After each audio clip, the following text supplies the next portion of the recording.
在层出不穷异世界爽文涌现的时代，曾出现过这样一部堪称异世界清流的佳作。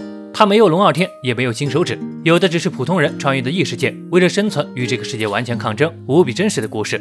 唯美的画风配上节奏舒适的剧情，在如今忙碌的生活压力下，不妨静下心来，感受这充满风采的异世界生活。好了，废话不多说，接下来我们将一口气看完《灰与幻想的格林姆加尔》动画全集内容。在被阳光穿透的绿林里，正有一队冒险者在讨伐哥布林，可对战过程却显得有些滑稽。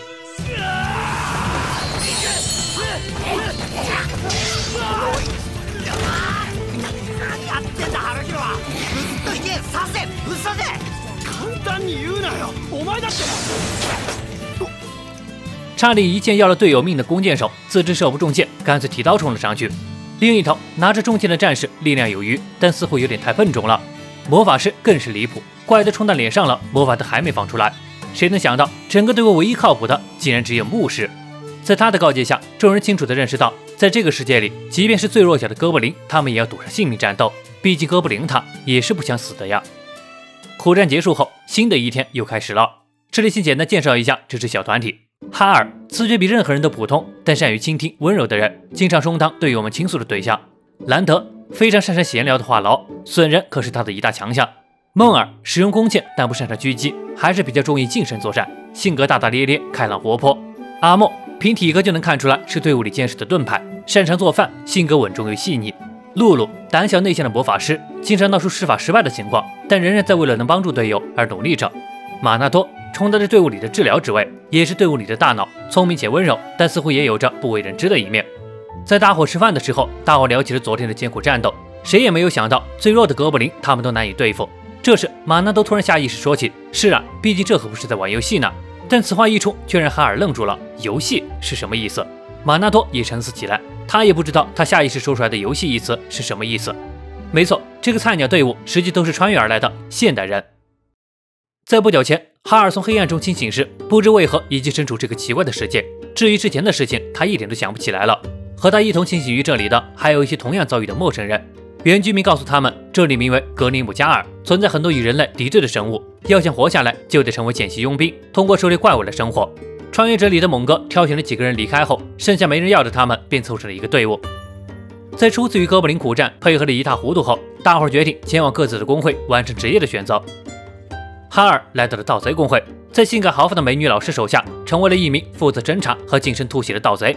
兰德成为了暗黑骑士，梦尔则是猎人，阿莫显然必须得是战士，露露也正式成为了魔法师，而马纳多仍然选择了治疗职业神官。遗憾的是，今天他们碰上的是惹不起的哥布林小队。梦尔吐槽起，连哥布林吃的都比他们好。几人嬉笑间，简单的一天就这么过去了。当然，这一天什么也没赚到，又得勒紧裤腰带了。夜晚时分，哈尔在屋外碰见了刚从酒馆收集情报回来的马纳多。原来在大伙看不见的时候，马纳多都在替他们完成这些事情。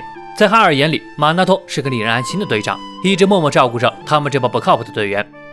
第二天，有了职业分配的他们找到了一只落单哥布林，准备练练手。在一顿滑稽的配合下，他们终于能占据上风了。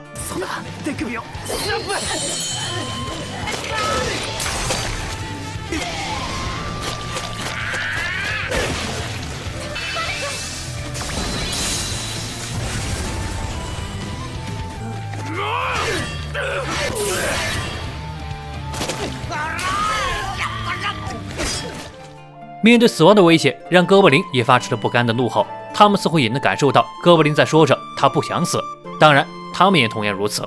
在哈尔不慎被哥布林飞来一刀贯穿肩部并扭打在一块的时候，他一刀贯穿了哥布林脑袋。在兰德和阿莫的配合下，终于将哥布林给打倒了。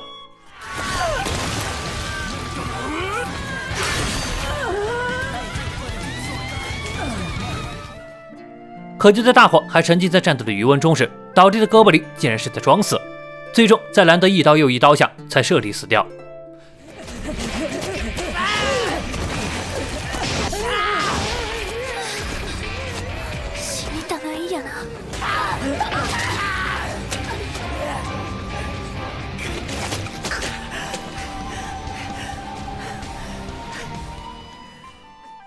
哥布林的挣扎求生，让大伙又一次真切感受到了这个世界的残酷。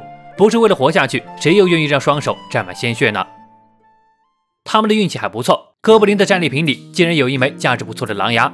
卖了些许银币后，他们终于有了底气，能稍微犒劳一下自己了。一直为了生计而战斗，哈尔还没有好好逛过这个城市呢。在充满烟火气息的市场，繁华背后也有着和他们一样为生存而奔波，甚至更苦命的人。兰德因为亲手杀死哥布林产生了心理阴影，吃起他一直心心念的烤肉来也味同嚼蜡。阿莫用闲来的时间缝缝补补，清洗着大件，也动手捣鼓出了一些奇怪的玩意儿，虽然连他自己也不知道做出来的是什么东西。梦儿和露露则通过逛街购物来释放内心的积压，毕竟脱下装备后的她们也只是普通的女孩子而已。马纳多替大伙儿操心的队长也终于得空能躺下来休息休息了。在回去路上碰上露露两人时，温柔地替露露戴上了发卡。看到这一幕的梦儿也很识趣的没有打扰他们。就这样结束了一天的放松时间，大伙儿在每天回去的必经之路上汇合。虽然每天都有走过这个地方，但还是头一次好好欣赏一下这绝美的日暮景象。经过了这么多天的相处，队伍里的氛围是越来越好。可兰德这坏家伙大晚上突发奇想去偷看女生们洗澡，被当场抓住。本来融洽的队伍关系瞬间就直转而下。之后的几天，他们没能碰上落单的哥布林，再加上连夜的大雨，刚刚充满希望的生活再一次陷入泥泞。哈尔这才发现，他一直缝缝补补的内裤破洞后都没钱换新的。他们男生还好，女生们又该怎么办呢？第二天，穷的叮当响的他们决定铤而走险，来到了这个已经成为了哥布林大本营的废弃街区。几人小心谨慎，终于找到一只落单并且还在熟睡中的哥布林。这一次没有费多大功夫就偷袭得手，让大伙儿脸上终于露出了久违的笑容。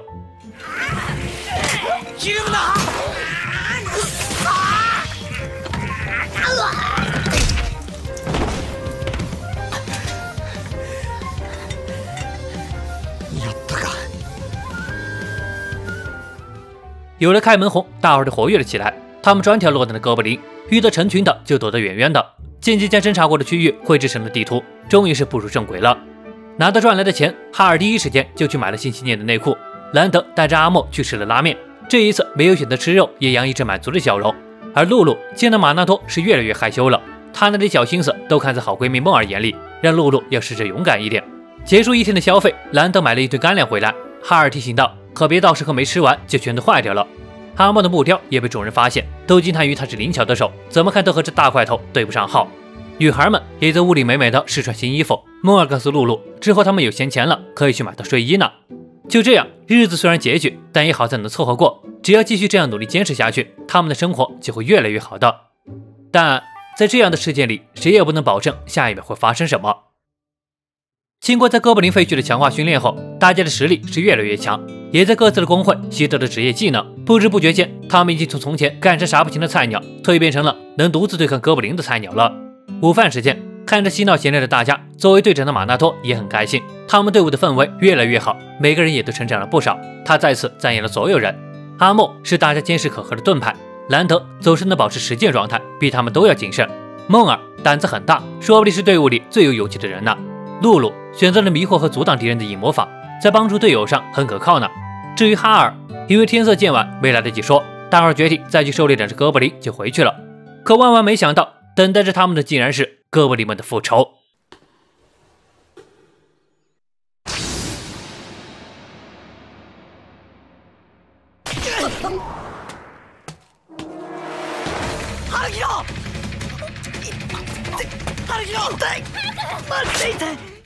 马纳多在治愈了哈尔后，甚至还有巨型哥布林向他们攻了过来。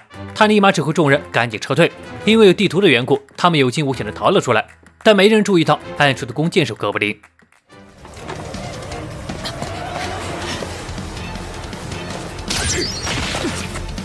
马纳多，平気。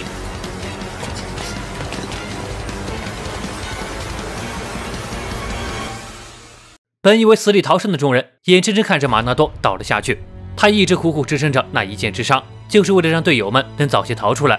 其实那哥布林也是有意将准心从头部换至了腰部，为的就是让他们多一个伤员，来不及逃走。但根本没想到，马纳托一路硬撑着没有表现出来。兴许是伤到了肺部，马纳托只来得及对哈尔说了声抱歉，就闭上了眼。一时间，小队所有人都乱成一锅粥，根本不知道如何进行紧急措施。直到他们将马纳托带回城市，请求他老师的救治。可得到的回应是，没有人能救回已死之人。甚至他们听到神官表示，必须将马纳托进行焚烧处理，不然过几天他会变成怪物。这一刻，这些还没有长大的孩子，似乎一夜之间都长大了。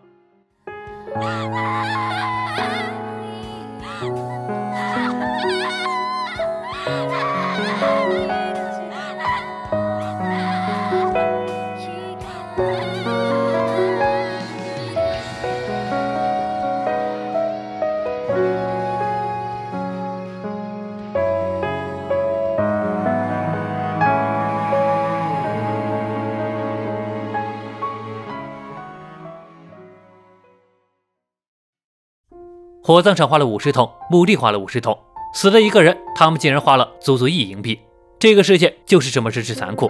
但不管如何，他们的生活还得继续。哈尔几人来了酒馆，商量之后该怎么办。这时他们碰上了和他们一块来的异世界的另一支队伍成员吉川。通过他的口中，几人才得知神官意志的死亡率是很高的，敌人也不是傻子，会优先递上治疗职业。原来他们一直都没有真正了解过他们队伍的组成，也只有马纳多会偶尔来酒馆收集情报，也并没有告诉他们这一点。例如像战士之类的需要保护神官，在他们队伍里却是马纳多在保护他们。最后吉川表示可以向他们推荐一名新的神官。于是第二天，一副冷漠脸的蓝发妹子加入了他们队伍，名为梅丽，也是他们新的神官。可合作起来，他们才知道，难怪真的有神官会加入他们。梅丽的性格不能说是冷静，而是冷淡了，没有一点协调性，和哈尔小队根本配合不起来。队伍的气氛也因为马纳多的离去而越来越奇怪。现如今，酒馆已经成了他们3的根据地，对之后的生活完全失去了目标。就在此刻，连斯小队，也就是另一支异世界队伍，也来到了酒馆。看那行头，很明显已经是实力不熟的正式佣兵了。而连斯径直走进了他们，给了他们一枚从来没见过的金币，并声称这是作为马纳多死去的慰问金。但哈尔当场便拒绝了，因为他知道马纳多一定不愿意他们收下这笔钱，甚至严重点，他们队伍可能会因此彻底散掉。到了夜晚，哈尔和梦尔的疑似情绪爆发，两人相互鼓励和压力倾诉，不巧被露露看见了。这一场意外的误会反倒是让队伍里的气氛缓和了下来。经过情绪的倾诉，也让梦尔决定去和梅丽好好沟通一下。おはよう。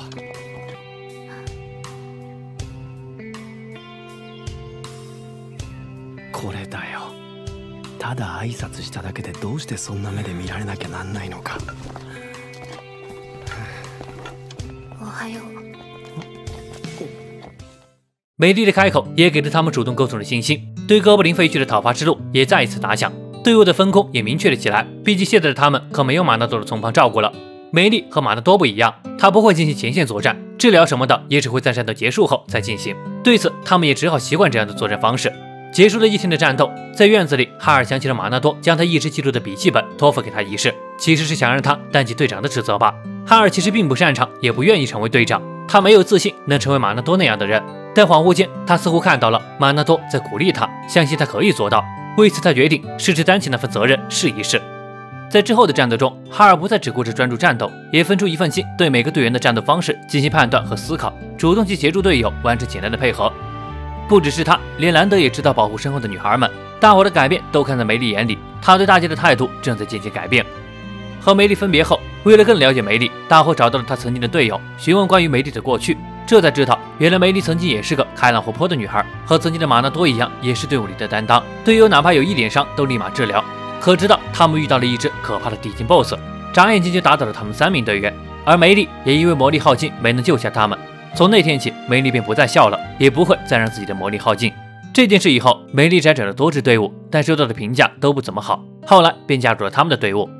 知道了梅丽的过去，大家也曾感受过失去同伴的滋味，所以第二天趁着夏雨没活的时候，由哈尔带头向梅丽倾诉了内心的想法，表示他们所有人都希望能和梅丽成为朋友，就连一向和梅丽不对付的兰德都有在反省自己。梅丽虽然没有说什么，但似乎从那一刻起，他的心里已经有了归宿。就这样，日子一天天过去，为了让阿莫能更安全地挡在前线，大伙儿凑钱替他买了头盔。不仅如此，他们其实一直有在观察当初偷袭他们的哥布林，为了替马纳多报仇，也为了给自己一个交代。每天都对付哥布林，甚至让他们被冠上了哥布林杀手的称号，但他们并不在意。渐渐的，哥布林杀多了，他们也赚了点小钱，换了稍微好点的装备，也学到了新的技能。哈尔学会了消除脚步声的前行和突袭，外加有时会看到引导他刺向弱点的奇怪路线。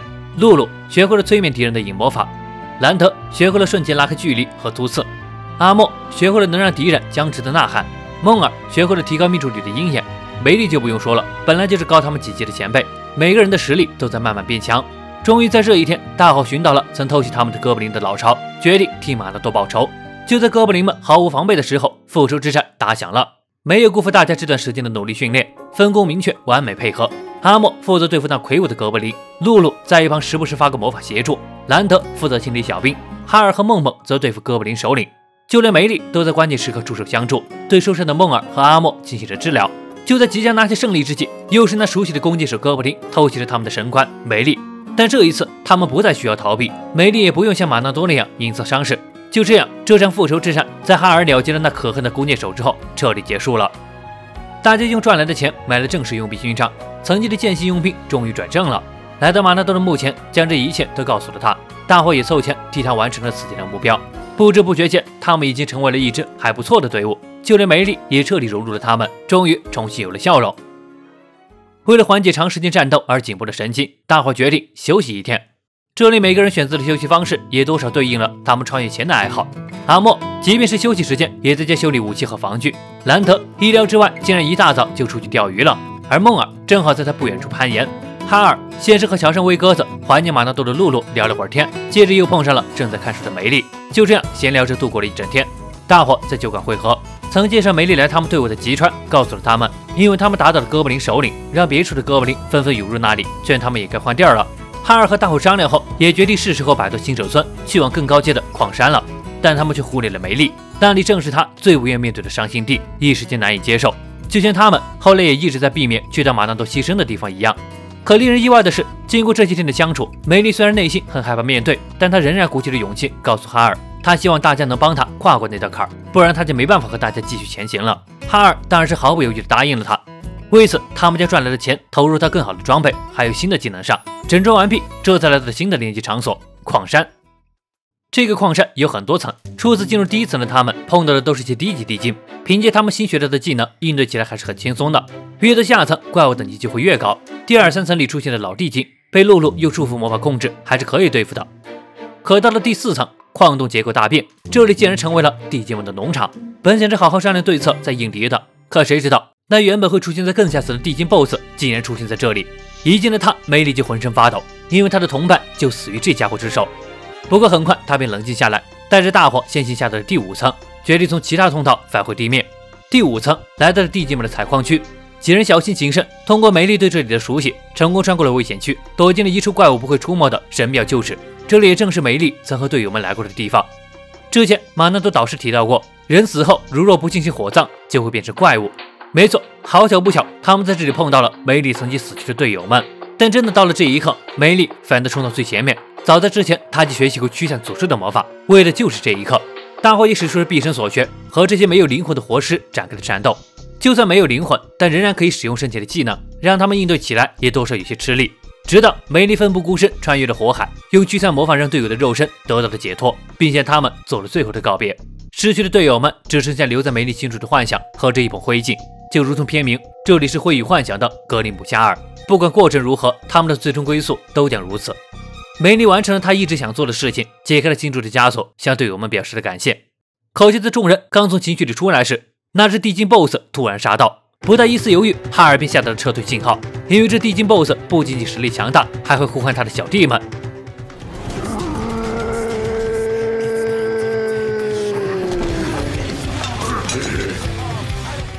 在地精们疯了似的围堵下，他们开始了一路狂奔。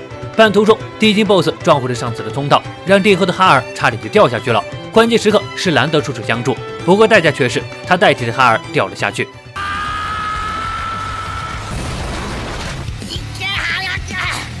何言ってんだお前！行け！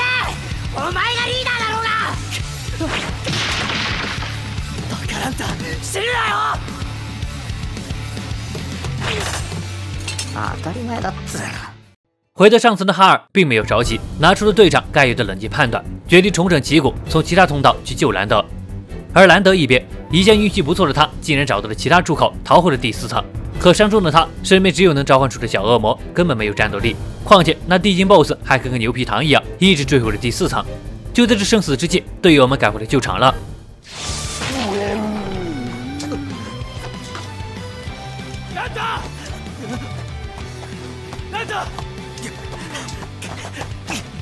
いきなり人の名前呼ぶんじゃねえよ！びっくりして死にかけただろうがボケ！这一刻，精力充沛的他们没有再退缩，齐心协力杀出了一条血路。而那地精 BOSS 被莫尔射下了一只眼，暂时也没有追来。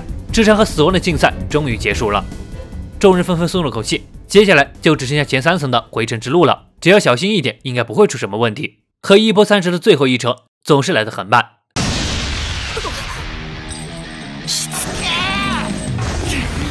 デッドスポットは傷を負うほど強くなる。最けでも一人残らないと。間みんな行けなんだ頼む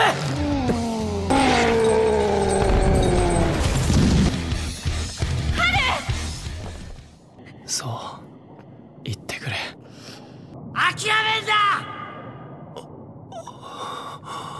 在拖着地精 BOSS 落下深坑时，作者大大终于给我们的哈尔开了个小挂，也就是哈尔森看到过的弱点路线。身体不自觉地做出动作，刺下了这致命一击后，他被晕厥了过去。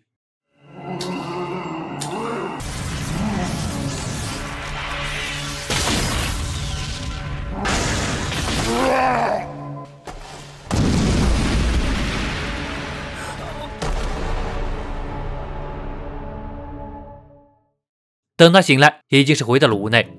接过兰特扔来的赏金，他才知道他竟然打倒了那只地精 BOSS， 拿到了30金的赏金。到这里，动画剧情就到了尾声。哈尔小队一步步的成长到现在，大家都看在眼里。酒馆们的人们也不再嘲笑他们是哥布林杀手，而是提着杀掉了地精 BOSS 的勇者们欢呼喝彩。林斯小队也前来向此前给他们慰问金而道歉。不过哈尔表示，不是他们的错，只是因为当时他们还难以接受马纳多的死。这个世界真实到每天都要为生存而赌上性命，不只是他们，甚至连哥布林都是一样。但只要还活着，哈尔小队便会继续战斗，去适应这个残酷的世界，去解开他们失去的记忆。那么动画剧情到这就基本要结束了，因为在播出后反响平平，后续内容只有在小说里才能看到了。起点极力推荐大家感兴趣的一定要去看看动画和原作，会有更完整的体验。动画的制作水准也相当不错，唯美的画风带给的配乐，加上节奏的完美把控，让整个故事看起来的感受完全不是那些龙傲天能比的。